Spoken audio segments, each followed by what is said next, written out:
여러분, 사람들은 자신을 더욱 돋보이고 그리고 아름답게 하기 위해서, 그리고 그럴싸하게 보이기 위해서 무엇인가를 자신에게 덧붙이는 일들을 합니다. 예를 들어서 굉장히 비싼 명품백을 들고 다닌다든가, 아니면은 아주 고급 손목시계를 차고 다닌다든가, 아니면은 굉장히 굵고 철렁철렁한 이 금목걸이나 아니면은 금반지, 비싼 반지들을 딱 차고 다니면서 자신을 더 돋보이게 만들거나 더 아름답게 만들거나 꽤 그럴싸하게 보이고 싶어하는 마음으로 이것들을 자신에게 덧붙이는 일들을 하기도 합니다. 뭐 요즘 겨울이잖아요. 겨울이니까 뭐 사람들이 이제 뭐 아는 사람들만 알겠지만 굉장히 유명한 패딩 브랜드인 그 아주 따뜻한 그 패딩을 입고 있으면은 사람들이 그거를 보고 와, 굉장히 좋은 패딩 입었네, 굉장히 비싼 패딩 입었네 라고 하면서 자신을 알아주게 되는 거죠. 그리고 뭐 굉장히 비싸다고 하죠. 캐시미어 100%의 머플러 뭐 이런 거 있잖아요. 그런 거를 딱 이렇게 하고 있고 아주 굉장히 좋은 브랜드 거를 딱 하고 있으면은 굉장히 멋있게 보이고 또 아름답게 보이는 그런 일들을 하게 되는 거예요. 이런 것을 자신에게 덧붙임으로, 그죠? 덧붙임으로 더 아름다워 보이게 하거나, 아니면은 더욱 때로는 고상해 보이게 하기도 하고, 또 때로는 더 화려해 보이게 하려고 이런 것들을 하는 거예요. 하지만 자신에게 무엇인가를 덧붙임으로 인해서 굉장히 이전보다도 초라해 보이거나, 아니면은 그것을 덧붙였는데 이전보다도 굉장히 더러워 보이거나, 아니면은 그것을 덧붙임으로 인해서 굉장히 이상하게 보이게 하려고 무엇인가를 자신에게 덧붙이는 사람은 없죠. 거의 없을 거예요. 대부분의 사람들은 자신에게 일을 더해서 일을 원하지, 자신에게 일을 덧붙였는데 영이 되는 것을 원하는 사람은 아마 없을 거라고 생각을 하는 거죠. 늘 명품백이 됐던, 아니면 고급 시계가 됐던, 멋진 모자가 됐던, 좋은 휴대폰이 됐던, 이런 것들을 자신에게 덧붙임으로 인해서 자신에게 뭔가 유익이 되는, 플러스가 되는 것을 원하지 마이너스가 되는 것을 원해서 자신에게 그런 것들을 덧붙이는 사람은 없다라고 할 수가 있는 거예요. 그래서 저는 오늘 우리들의 이런 셈법과는 굉장히 다른, 사뭇 다른 셈법을 갖고 계시는 한 분에 대해서 여러분들과 말씀을 나누려고 하는 거예요. 3일 후면은 어떤 날이죠? 네, 3일 후면 이제 성탄절입니다. 성탄절 어떻게 뭔가 설레고 기대하는 마음들이 있으십니까? 네. 있으세요? 네. 네. 어떤 이유로 성탄절을 기대하고 설레세요? 예수님 오신 네? 예수님 오신 걸 축하하니까. 축하하니까. 예, 뭐 저마다 성탄절을 설레하고 또 기뻐하고 또 기대하는 마음들이 아마 저마다 다를 것 같은데, 정말 많은 사람들이 교회를 다니는 사람이든 교회를 다니지 않는 사람이든지 간에 저마다 어떤 이유든지 간에 성탄절을 굉장히 기대하고 또 설레는 마음을 가지고 있을 거라고 생각을 합니다. 성탄절은 우리가 뭐니 해도 성탄절이라고 하는 날은 예수 그리스도라고 하는 그분이 이 땅 가운데 태어나셨다라고 하는 그날을 이 한 날로 이렇게 지정을 해서 그날에 예수님의 이 땅에 오심을 다 같이 기뻐하고 즐거워하고 또 그 하나님 앞에 감사하는 날로 삼는 것이다라고 하는 것을 우리 모두가 알 거예요. 그런데 세상 사람들은 뭐 요즘에 크리스마스라고 하는 말을 쓰지 말자, 이거는 굉장히 기독교적인 색깔이 있는 거기 때문에 크리스마스라고 하는 용어를 사용하지 말고 뭐 해피 홀리데이라고 하는 뭐 이런 어떤 종교적인 색채를 드러내지 않는 듯한 그런 어떤 용어를 사용을 해서 이렇게 사용하자라고 하는 이 바람이 그렇게 불고 있는 것처럼 세상 사람들은 예수님과는 상관없는 그런 날로 인해서 자기들끼리 기뻐하고 즐거워하는 날로 삼는 것이 요즘 사람들이 성탄절을 즐기는 방법일 거라고 생각을 합니다. 여튼 저마다 사람들이 성탄절이라고 하는 날을 기대하고 소망하면서 이렇게 기다리고 있는데, 성탄절이라고 하는 날은 뭐니 해도 예수님이 태어나신 날이잖아요. 예수님이 태어나신 것에 우리가 기뻐하고 또 즐거워하고 그것을 기념하는 날인데, 성탄절의 가장 근본적이고 가장 근원적인 그런 내용들을 알고 있어야 함이 우리에게는 너무나도 당연한 거예요. 예수님이 이 땅 가운데 사람으로 태어나셨다라고 하는 그것이 도대체 무엇을 의미하기 때문에, 그리고 그것이 나에게 어떤 의미가 있는 것이기 때문에 내가 그것을 기뻐하느냐를 알고 기뻐하는 것이 굉장히 필요한 거지, 그런 것에 대해서 무지한 채 이 성탄절을 기뻐하고 즐거워하는 것은 마치 생일날, 그쵸? 생일날 그 주인공 없이 자기들끼리 기뻐하고 즐거워하는 것과 사뭇 다르지 않다라고 이야기를 할 수가 있는 거예요. 그래서 저는 오늘 성탄절이라고 하는 날에 우리가 반드시 기억해야 되고 반드시 알고 있어야지만 되는 부분에 대해서 여러분들과 오늘 빌립보서 2장 6절에서 8절 말씀을 가지고 함께 나누려고 하는 거예요. 이것을 통해서 우리가 예수님의 나심이 이런 의미가 있는 거구나, 예수님의 인간으로 오신 것에 대한 의미가 바로 이런 의미를 말하고 있는 것이구나 라고 하는 것을 우리가 깨달아 알게 될 때 훨씬 더 이제 3일 후에 우리가 성탄 감사 예배를 드리게 될 텐데, 그때 훨씬 더 감격적인 또 기쁨의 예배를 하나님 앞에 드릴 수 있게 된다라고 생각합니다. 그래서 제가 오늘 설교 제목을 1 더하기 1은 2가 아니라 지저스, 그죠? 1 더하기 1은 지저스라고 하는 그 설교 제목을 으로 잡아봤는데, 그 설교 제목에 모든 설교의 내용이 사실 다 들어있어요. 1에 더하기 2를 했는데 그것은 2가 되는 것이 아니라 바로 예수님이 된다라고 하는 거예요. 예수님이라고 하는 그분이 계시는데 그분에게 플러스 2를 하는 거예요. 그런데 플러스 2를 했더니 그게 예수님이 된다라고 하는 거예요. 그런데 그 예수님은 아까 제가 서론에서 이야기했던 것처럼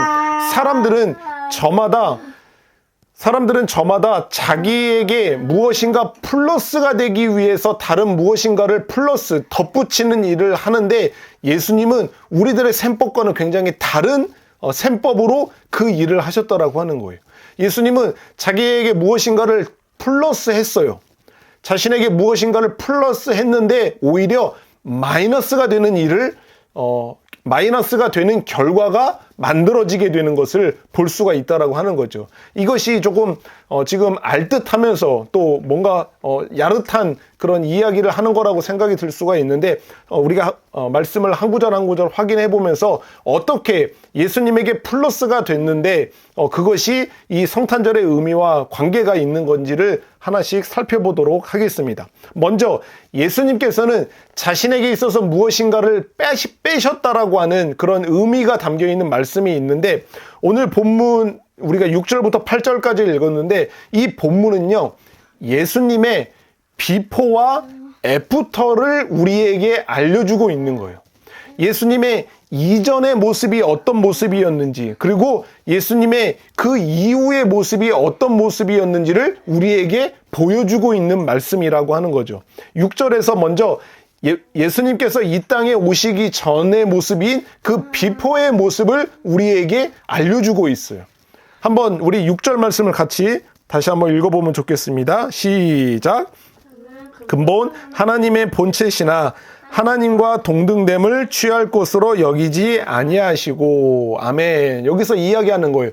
그는 누구겠어요? 예수님이죠. 예수님은 근본 하나님의 본체시다라고 지금 이야기를 해주고 있어요. 지금 예수님, 빌립보서라고 하는 이 성경은 예수님이 이 땅 가운데 오시기 전에 쓰여진 책인가요? 오시고 나서 십자가에서 죽으시고 부활해서 이 땅을 떠나시고 난 이후에 기록된 성경인가요? 후자죠. 예, 예수님이 이 땅에 지금 안 계시는, 이미 오셨다가 십자가에서 죽으시고 부활하셔서 지금 하늘로 승천해 올라가신 이후에 기록된 성경이 빌립보서잖아요. 그런데 그 상황에서 예수님은 근본 하나님의 본체시다라고 지금 우리들에게 이야기를 해주는 거예요.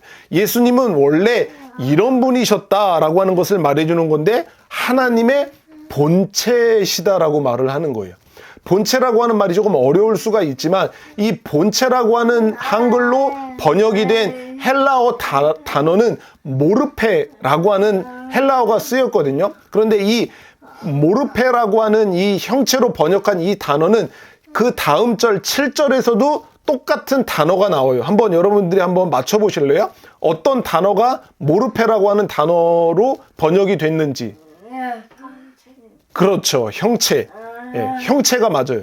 형체가 이 모르페라고 하는 단어와 똑같은 단어가 쓰였는데 지금 6절에서는 본체라고 하는 의미로 해석이 되었고 7절에서는 형체라고 그렇게 번역이 된 거예요. 이것은 말 그대로 예수님의 하나님의 형상, 하나님의 모습이라고 하는 말로 우리가 이야기해도 하나도 틀리지 않은 그런 말인 거죠. 그래서 모르페라고 했을 때 하나님의 형상, 하나님의 모습이라고 그렇게 우리가 이야기를 할 수가 있는 거예요. 그래서 예수님은 근본 하나님의 형상이시다 라고 그렇게 이야기를 하고 있는 거죠.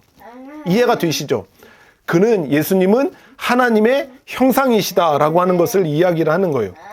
여러분들에게 한번 질문을 해볼까요? 하나님에게는 모양이 있습니까? 하나님은 어떤 모습을 하고 계십니까? 하나님은 어떤 형상이 있으세요? 없으세요. 그쵸? 우리가 알고 있는 것처럼 성경에서도 기록되는 것처럼 하나님은 영이시니 예배하는 자는 영과 진리로 예배할지니라라고 이야기를 하면서 하나님은 영이세요. 그 영이라고 하는 존재 자체는 어떤 물질적인 존재가 아니죠. 눈으로 볼 수가 없어요. 귀로 들을 수가 없어요. 손으로 만질 수 있는 존재가 아닌 거죠. 하나님은 영이시기 때문에. 그런데 지금 여기 성경에서는 이야기를 하는 거예요. 그는 근본 하나님의 본체시나 하나님의 형상이시다라고 지금 이야기를 해주고 있는 거예요. 이게 도대체 무슨 말일까요? 하나님은 영이시기 때문에 모습이 없어요. 형상이 없단 말이에요. 어떤 모습을 갖고 있지 않은데 지금 성경에서는 예수님은 하나님의 형상이시다라고 이야기를 하고 있다라고 하는 거예요.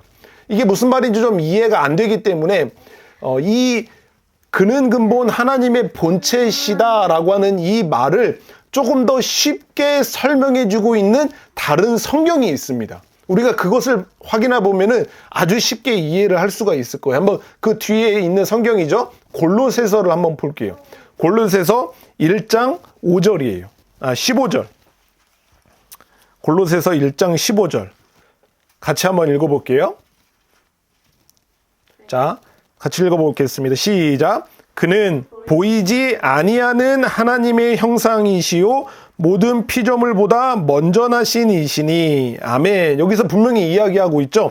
그는, 예수님은 보이지 아니하는 하나님, 맞죠? 하나님은 보이지 않는 영이신 하나님인데 그는 보이지 아니하는 하나님의 형상이다라고 이야기를 해주고 있어요. 그 말은 무슨 말이냐면 이런 거죠. 하나님은 보이지 않는 분인데 예수님이 이 땅 가운데 오심을 통해서 그분을 봄으로 통해서 하나님의 모습을 볼 수 있게 하셨다라고 하는 거예요. 보이지 않는 하나님이 보일 수 있는 하나님의 모습으로 이 땅 가운데 오셨다라고 하는 말을 해주고 있는 거죠. 그렇죠? 그렇게 볼 때 우리는 그는 근본 보이지 않는 하나님의 보이는 하나님의 형상이다 라고 하는 것을 우리가 이해를 할 수가 있는 겁니다. 눈에 보이지 않은 영이신 하나님께서 눈에 보이는 형상을 가지고 이 땅에 오셨음을 말해주고 있는 거죠. 이것은 곧 눈에 보이는 하나님의 형상을 갖고 계신 예수님은 곧 하나님이시다 라고 하는 거예요. 그때 당시에 많은 사람들이 예수님이 태어나는 것을 봤어요. 마리아의 뱃속에서부터 잉태했다가 임신기간을 거치고 그 뱃속에서 태어나는 것을 다 봤어요. 주변 사람들이. 그리고 그 예수님이 지금 여기 있는 하늘이처럼 엄마 젖을 먹고 자라는 것을 사람들이 다 봤어요. 길고 걷고 말을 배우고 엄마 심부름 아빠 심부름을 하는 이런 모습을 같이 살아가면서 다 봤단 말이에요. 그런데 그 눈에 보이는 예수님, 그 예수님은 바로 눈에 보이지 않는 하나님의 형상이다 라고 하는 말을 지금 이 본문에서 해주고 있는 거예요. 그 말이 곧 그는 근본 하나님의 본체시다 라고 이야기를 해주고 있는 겁니다. 그때 당시에 사람들은 아까 이야기한 것처럼 예수님을 봤어요. 그리고 직접 만져봤어요. 그리고 예수님과 함께 인생을 살았단 말이에요. 같이 한 마을에서 살았어요. 그래서 예수님이 어떤 분인지를 다 알았단 말이에요. 그런데 그분은 사람이기도 하셨지만 완전한 하나님이시다. 근본 하나님의 본체시다 라고 하는 것을 오늘 성경이 지금 이야기를 해주고 있는 겁니다.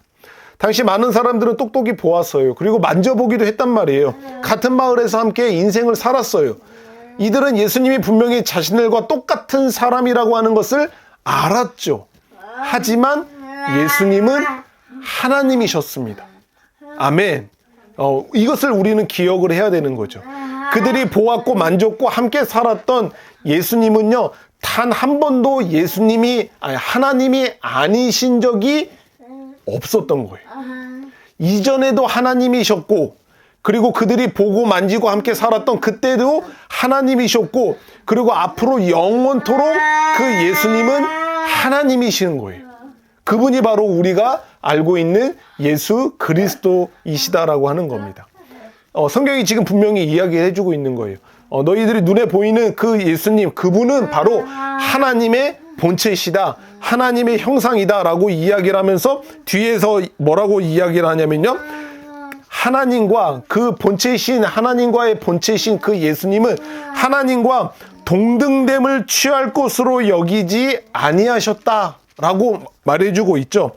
하나님과 동등됨을 취할 것으로 여기지 아니하셨다라고 그렇게 이야기를 하고 있습니다.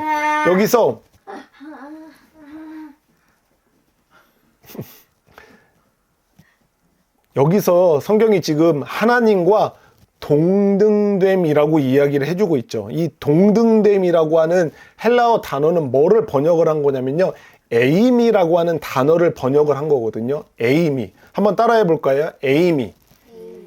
에임이. 이 에임이라고 하는 이 단어는 다른 이 신약 성경에서 예수님이 직접 말씀하신 말씀 중에서 굉장히 자주 사용되었던 단어예요. 어떤 단어를 사용했냐면요, 예수님은 에고 에임이라고 하는 단어를 되게 많이 사용하셨어요. 예수님이 나는 에고, 나는 에임이다, 나는 무엇이다 라고 하는 말을 되게 자주 사용할 때 사용하셨던 말이 바로 여기서 동등됨이라고 하는 말로 해석이 된 거예요. 이해가 되세요? 그래서 여러분들은 찾지 마시고 예수님이 하신 말씀에 보면은 예수께서 이르시되 나는 생명의 떡이니, 이 말씀 기억하시죠? 나는 생명의 떡이다. 그래서 나를 먹어라 라고 말씀하셨잖아요. 그래서 나는 에고 생명의 떡이다, 무엇이다, 에임이, 이 말을 하시는 거예요. 에고 에임이, 나는 무엇이다. 여러분 기억하시는 거 한번 이야기해 보세요. 나는 생명의 떡이다 라고 하는 거 말고 예수님이 나는 무엇이다 라고 말씀하셨던 거 기억나는 거 있으세요? 나는, 생각해 보세요. 많아요. 나는 선한 목자다. 생각나시죠? 또 나는, 생각을 안 하고 있잖아 지금. 생각을 해봐. 많아. 나는 부활이요 생명이니, 나는 부활이고 나는 생명이다.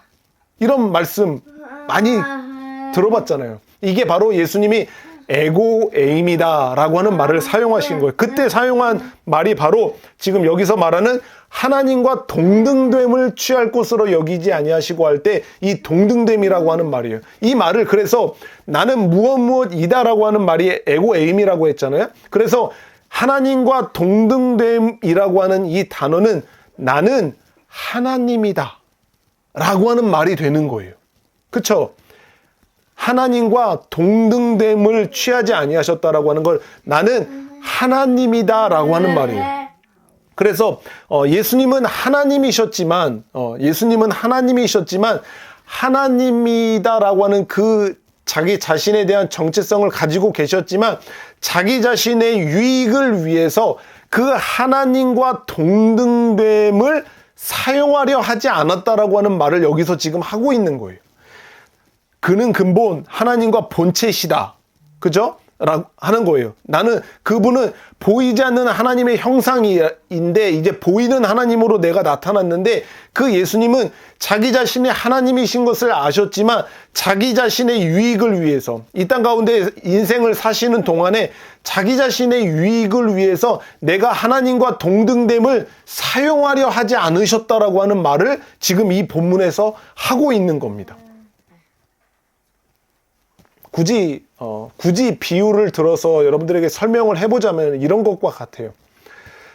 내가 백화점 최고 VVIP 고객이야. 그러니까 내가 이 백화점의 최고 VVIP 고객이니까 그 VVIP 고객으로서 마땅히 받아야 되는 모든 혜택과 누림들, 이런 것들을 백화점에서 모두 다 사용하겠다라고 하면서 여기저기 다니면서 갑질하는 손님 있잖아요.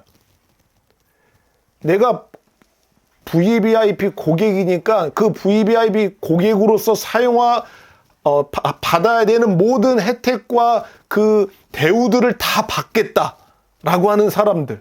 그리고 내가 사장이니까, 내가 국회의원이니까, 내가 대통령이니까, 내가 목사니까 그것으로서 자신의 신분을 자기 자신을 위한 유익을 위해서 최대한 이용하려고 하는 사람들이 있잖아요.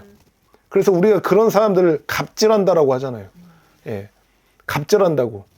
그것과 비슷하게 예수님은 자신이 모든 권세를 가지신 하나님이셨어요.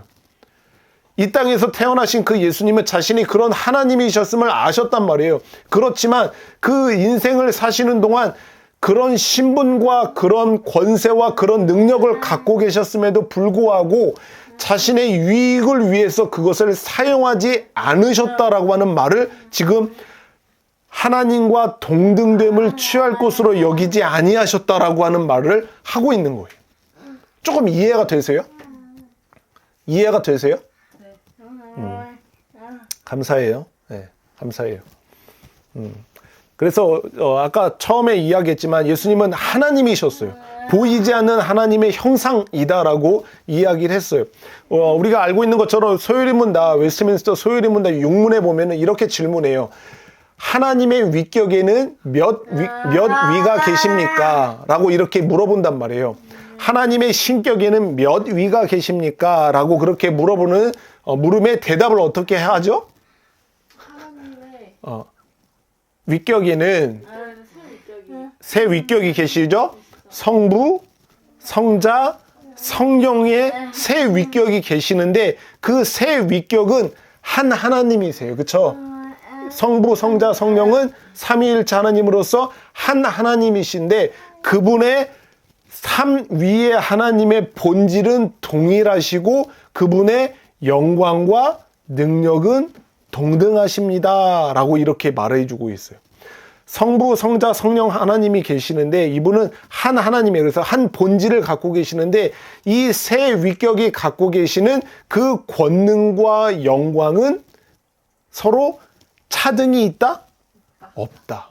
동등하신 하나님을 분명히 이야기를 해주고 있어요. 예. 그것을 이야기를 해주고 있는 거죠.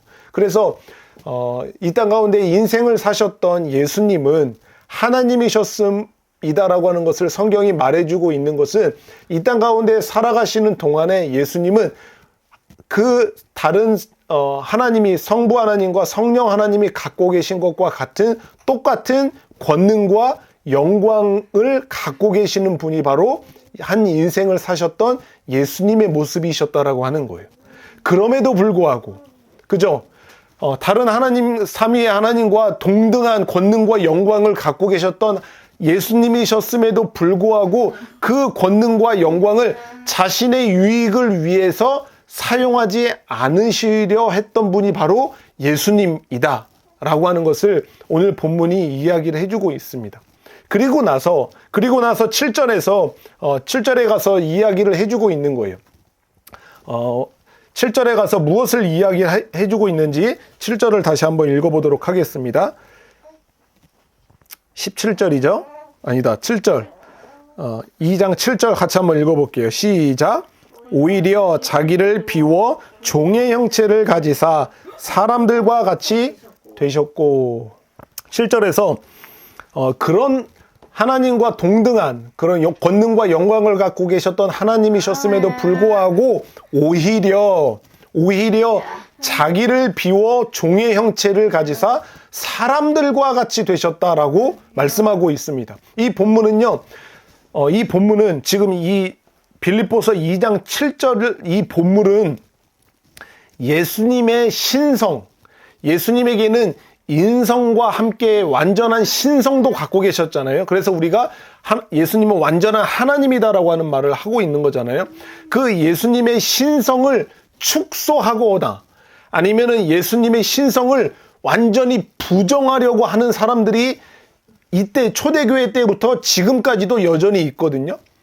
그 예수님의 신성을 축소하거나 부정하려고 하는 사람들이 자신들의 주장을 뒷받침하는 구절로 이 빌립보서 2장 7절 말씀을 아주 많이 사용하고 있어요. 왜냐하면 여기서 분명히 이야기를 하고 있잖아요. 오히려 자기를 비웠다. 자기를 비워버렸다라고 하는 이 말을 하고 있기 때문에 예수님의 신성, 하나님이 되신 그 예수님의 신성이 이전보다 축소되었거나 아니면 이 신성이 사라져버렸다라고 주장을 하고 있는 거예요.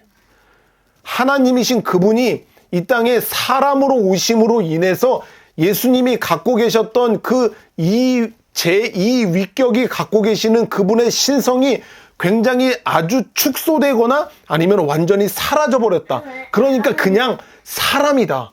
너와 나와 같은 그냥 사람일 뿐이다라고 주장을 하고 있는 거죠. 그 사람들이 굉장히 자주 사용하는 본문이 바로 이 본문인 거예요. 이런 사람들의 성경 해석, 예수님의 신성을 축소하거나 아니면은 무시하려고 하는 이런 사람들의 성경 해석으로 인해서 많은 교회들과 성도들이 이 예수님의 성육신에 관한 혼란을 가져오게 되었어요. 이런 사람들의 주장이 굉장히 많이 퍼져나갔고 그런 주장에 대해서 듣는 교회나 성도들이 지금 우리가 성탄에 대해서 기뻐하고 예수님이 이 땅 가운데 사람으로 태어나셨다라고 하는 것을 이해함에 있어서 굉장히 많은 오해와 혼란을 가져오게 만들었습니다. 그래서 저와 여러분들이 그것에 대한 많은 오해들과 혼란을 가지고 있는 거예요. 여러분들 한번 제가 질문을 해볼까요? 여러분들 들어보신 분도 계실 수 있겠지만 하나님께서 사람이 되신 이 성육신의 사건은요, 하나님에게 있어서, 우리에게 있어서가 아니라 하나님에게 있어서 플러스가 되는 사건일까요? 아니면은 마이너스가 되는 사건이었을까요? 마이너스.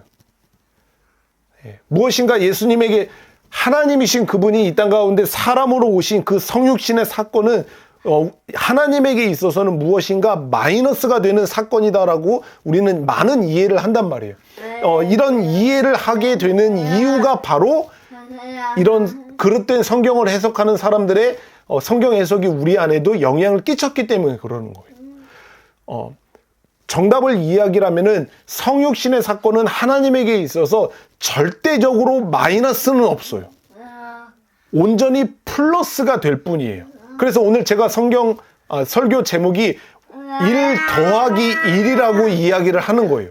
성육신은 1에 2를 더한 사건이지 1에 무엇인가가 빠져나간 사건이 아니에요. 그래서 1에 무엇인가가 빠져나가서 0.5가 되거나 0이 되거나 마이너스가 되는 사건이 아니라 1에 무엇인가가 플러스가 되어서 그 플러스 이상이 된 사건이 바로 성육신이다라고 하는 것을 말하고 있기 때문에 제가 그 설교 제목을 적어본 거예요. 그러니까 여러분들도 분명히 여기서 기억하셔야 되는 것은 예수님이 이 땅 가운데 태어나신 성육신의 사건은 하나님에게 있어서 절대적으로 플러스가 되는 사건이다. 그게 무슨 왜 그런지에 대해서는 이따가 뒤에 본문을 해석을 하면서 다시 한번 설명을 하면은 여러분들이 분명하게 이해를 하시게 될 거라고 저는 믿습니다.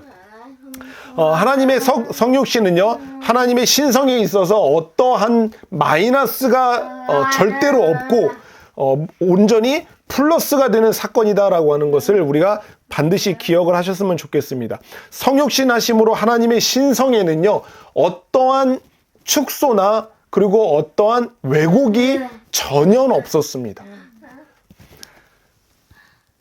쉽게 설명을 드리자면은 하늘에 계시는 그 영광 가운데 계시는 하나님이 계시는데 그 하나님이 우리를 구원하러 이 땅에 사람으로 내려오신 이 사건은 완전하신 하나님의 신성에는 어떠한 변화도 일어나지 않았다라고 하는 것을 말하고 있는 거예요. 이해가 되시죠? 예수님의 신성에는 어떠한 축소나 왜곡이나 변화가 없었다라고 하는 것이죠. 온전히 어느 것 하나도 사라지지 않았어요. 여전히 그 예수님은 완전하신 하나님이신 거예요. 하늘에 계셨던 그 하나님이 이 땅에 사람으로 오신 그 성육신의 사건은 그동안도 여전히 하나님이신 거예요. 하늘에 계신 영광 가운데 계신 그 하나님께서 이 땅 가운데 내려오셔서 사람이 되신 그 사건에는 그 사람이 되셨음에도 불구하고 그 사람이신 예수님에게 있어서 하나님의 신성은 어떠한 변화도 없었다라고 하는 거예요. 어떠한 마이너스가 된 게 하나도 없는 거예요. 여전히 완전하신 하나님으로 이 땅 가운데 오셨다라고 하는 거, 이것을 기억하셔야 됩니다. 그래서 어떤 주석가가 말하기를 이렇게 이야기를 한 거예요. 자기를 비운다라고 하는 것은, 예수님이 지금 여기 빌립보서에서 이야기를 하는 것처럼 자기를 비운다라고 하는 것은 하나님이 인간이 되고, 그리고 주님이 종이 되며, 그리고 순종이 죽음으로 이어졌음을 뜻합니다 라고 이렇게 말하기도 하였습니다.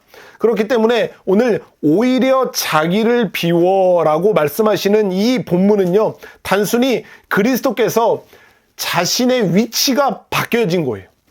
자신의 위치, 하늘에 있는 그 하나님께서 이 땅 가운데 오신 거죠. 자신의 위치, 그리고 자신의 지위, 그리고 자신의 특권, 이것이 있었을 거 아니에요. 하늘에 계신 왕이신 그 주님께서 이 땅에 있는 모든 주권을 갖고 계시는 분이셨고, 정말 천사들을 명함으로 말미암아 모든 것을 다스리실 수 있는 그 하나님의 특권이 있었음에도 불구하고 그 위치와 지위와 특권을 포기하셨음을 선언하는 말이에요.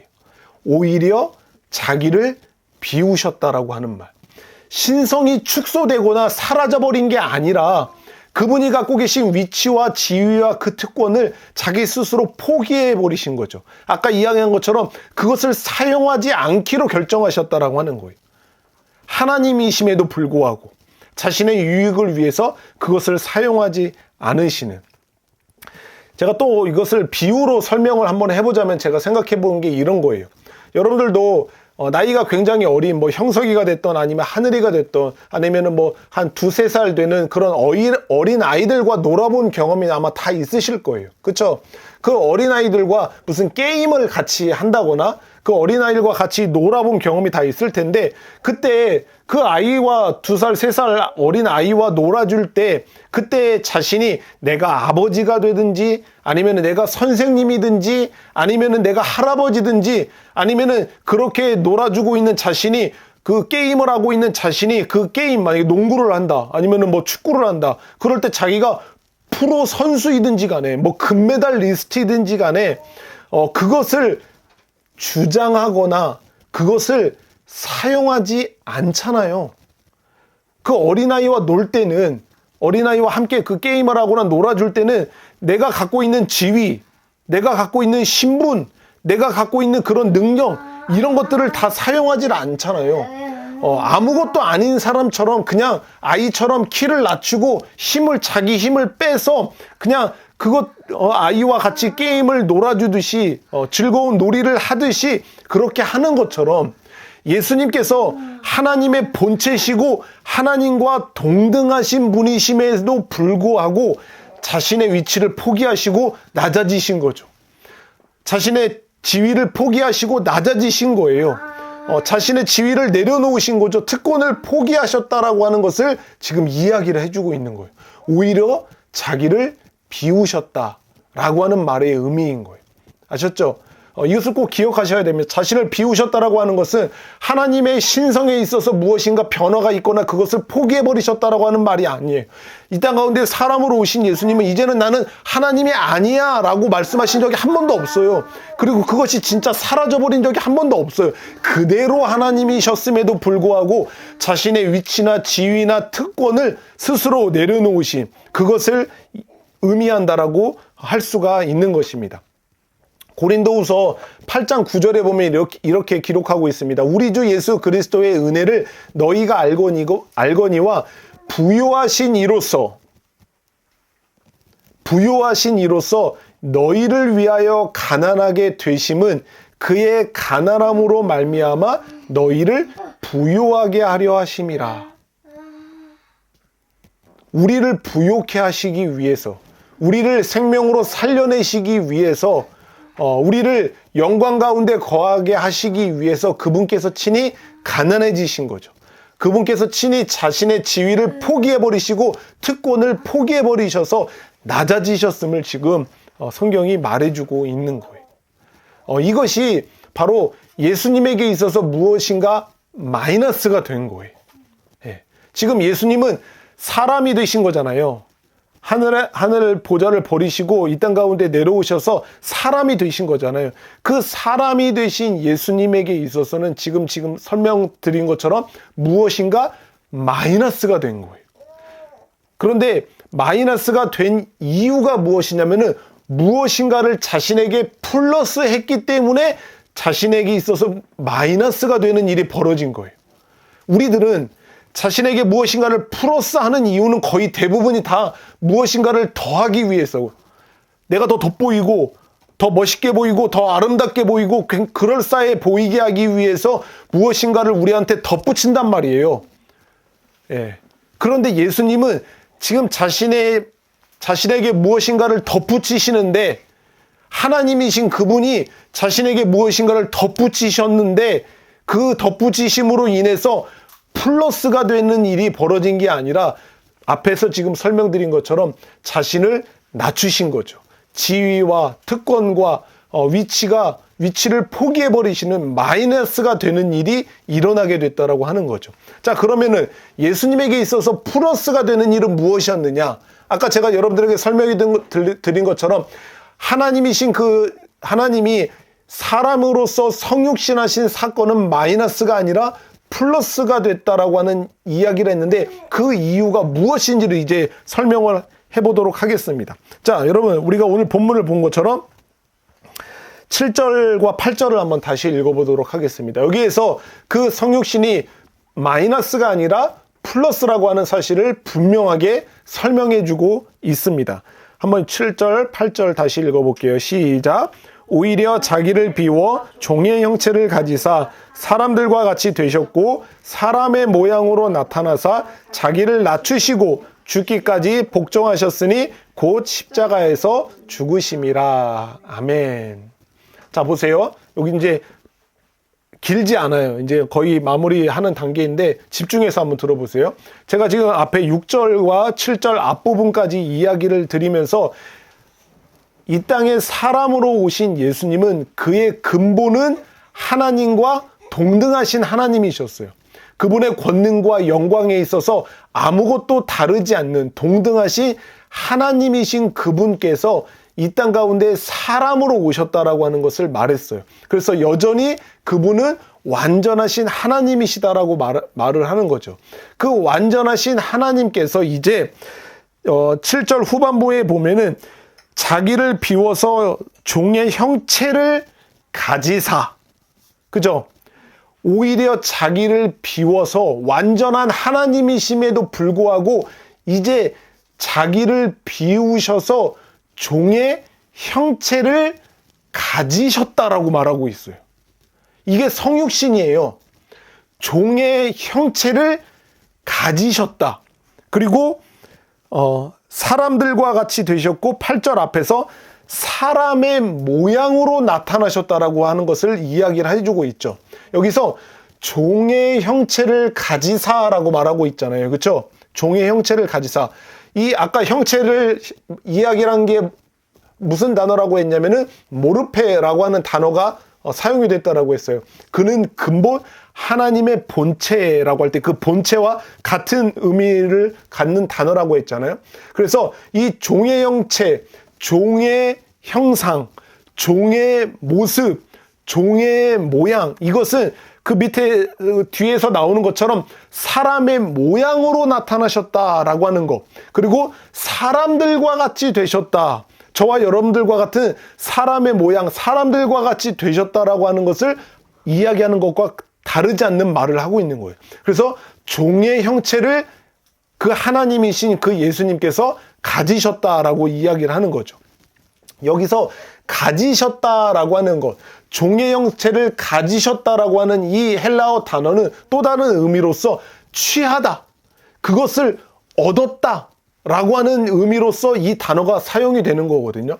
그래서 예수님은 오히려 자기를 비우셔서 그의 근본은 하나님과 본체이신 하나님의 형상이심에도 불구하고 자기를 비워서 이제 이 땅에 오시면서 사람의 형상, 사람의 모양, 사람의 모습을 이제 취하셨다, 그것을 얻으셨다라고 하는 것을 말하고 있는 거예요. 그렇기 때문에 완전하신 하나님에게 있어서 사람의 형상이 플러스가 되는 사건이 성육신인 거예요. 사람의 인성, 마리아의 뱃속에서 성령을 통하여 잉태되신 그 예수님은 완전하신 하나님이셨음에도 불구하고 성령을 통하여 사람의 완전한 인성이 그분의 위격 가운데 플러스가 되는 사건이 성육신의 사건인 거예요. 그래서 신학적인 용어이긴 하지만 일위양성이라고 이야기해요. 제2위격, 성자 하나님이신 그 한 분의 위격 가운데 완전한 신성과 완전한 인성이 연합되어 계시는 분이 바로 예수님. 그것을 말하는 교리가 바로 일위양성 교리라고 이야기를 하는 거예요. 하나의 위격에 두 본성이 함께 연합해 계시는 것. 이것이 바로 예수님인 거예요. 그래서 예수님의 신성에는 어떠한 변화나 마이너스가 일어나지 않았어요. 오직 인성이라고 하는 그 사람의 인성이 플러스가 되는 거예요. 종의 형체, 사람의 모양, 사람들과 같이 되시는 그것을 가지시게 된 거예요. 그것을 취하시고 그것을 얻으시는, 그것을 플러스하게 된 사건이 바로 성육신의 사건인 거예요. 이해가 되시죠? 예수님에게 있어서는 성육신의 사건은 어떠한 경우에도 마이너스가 된 건 아니에요. 오히려 사람의 인성이 예수님의 인성과 같이 하나의 위격 가운데 연합이 되신 거죠. 플러스가 됐던 거예요.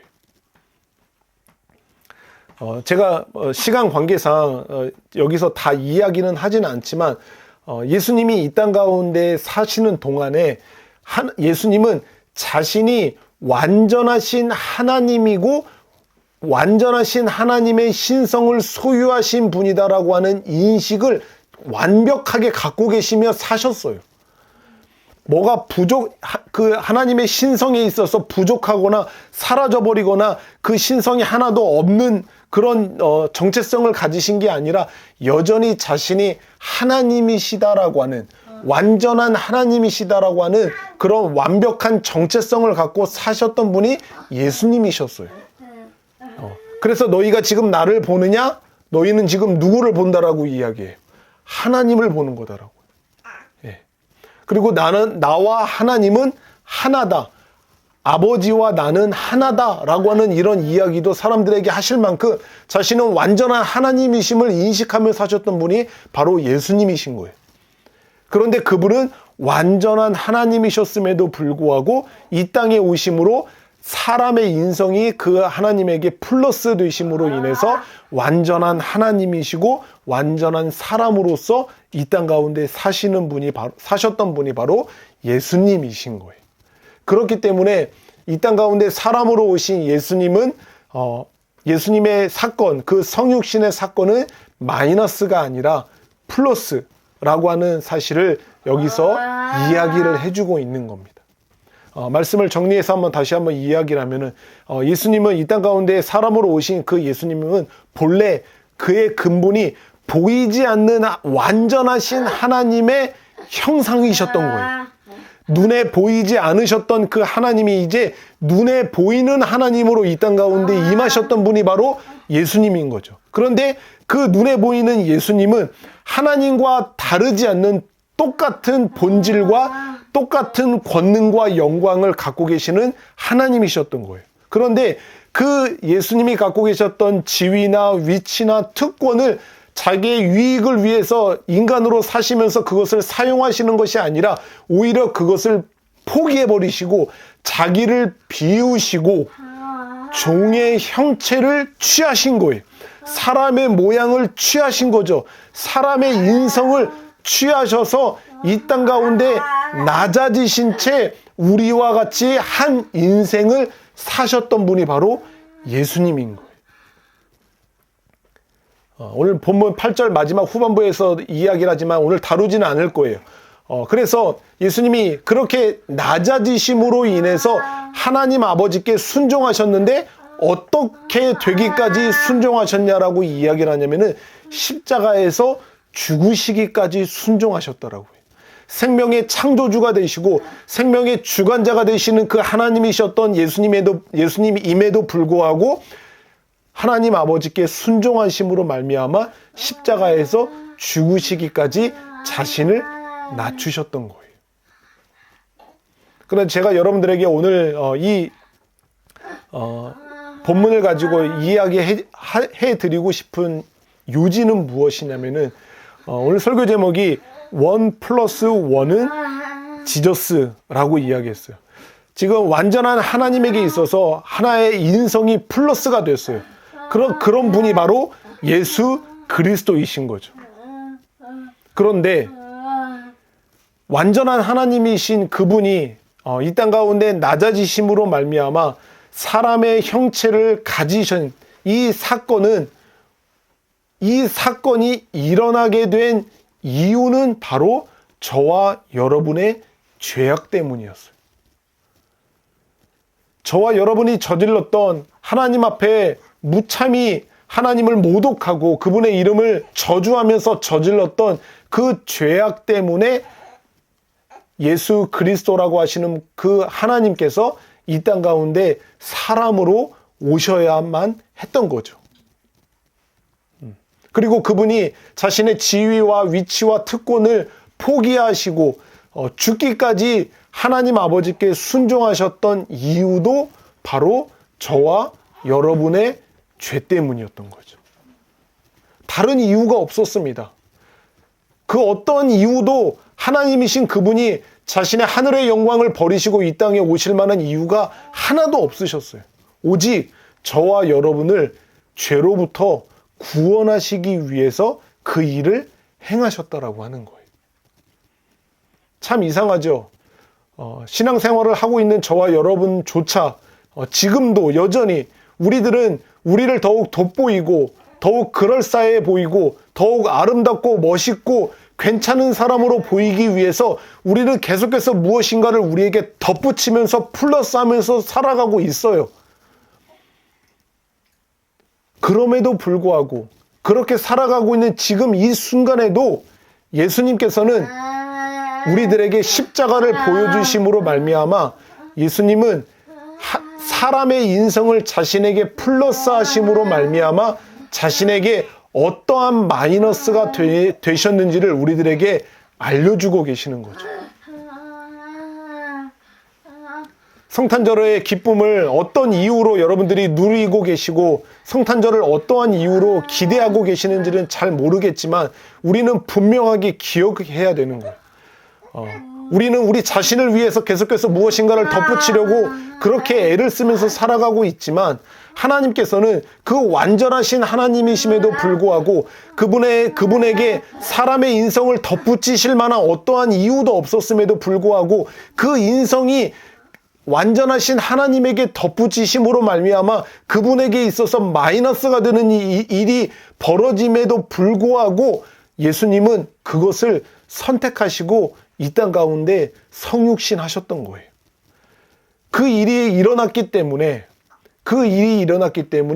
하나에 하나가 더해지는 그 일이 일어났기 때문에 바로 저와 여러분들의 죄가 용서함을 받을 수가 있었고 대속함을 받을 수 있게 됐다라고 하는 사실입니다.